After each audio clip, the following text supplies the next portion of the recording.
Bismillahirrohmanirrohim. Alhamdulillah va salatu vassalamu ala rasulillah. Thumma ma ba'd. Birodarimiz savol berdilar. Bir odam uylanishlikka sharoiti yo'q, lekin ayollar masalasida o'zini gunohdan tiya olishligi qiyin bo'lyapti. Bu holatda nima qiladi deb aytdilar. Bunga javob juda ham oson. Rasululloh sallallohu alayhi vasallam sahih kelgan hadislarda aytdilarki: "Ya ma'shara shabab, man istata'a minkumul ba'ata falyatazawwaj." Ey yigitlar, sizlardan qaysi biringlar uylanishlikka qodir bo'ladigan bo'lsa, uylansin dedilar.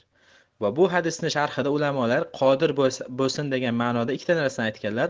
Bu molga qodir bo'lishligi va jasadida bu shu ayolni shahvatini qondiradigan kuchga ega bo'lishligi, ya'ni shahvat yuzasidan bir kasal bo'lmasligi. Inson jasadida va molida qodir bo'ladigan bo'lsa, uylansin dedilar.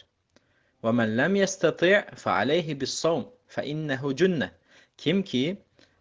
Kimki qodir bo'lmasa endi u roza tutsin, chunki roza qalqondir dedilar. Ya'ni insonni gunohlardan tiyib turadigan qalqon dedilar. Shuning uchun inson uylanishga qodir bo'lmasa, bu kishi roza tutishligi kerak. Bu roza tutishligi bilan albatta gunohlardan tiyiladi. Chunki rozaning asli ma'nosi insonni bu ovqatdan, ya'ni ovqatdan yeyishlik, ichishlik, shahvatdan to'sishligi, bu insonni barcha gunohga olib boradigan yo'llar to'siladi.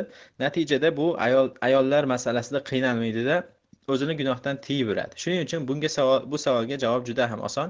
Kim uylanishga qodir bo'lmasa, u kishi ko'proq roza tutishligi kerak. Nafl rozalarini, dushanba va payshanba kungi rozalarini.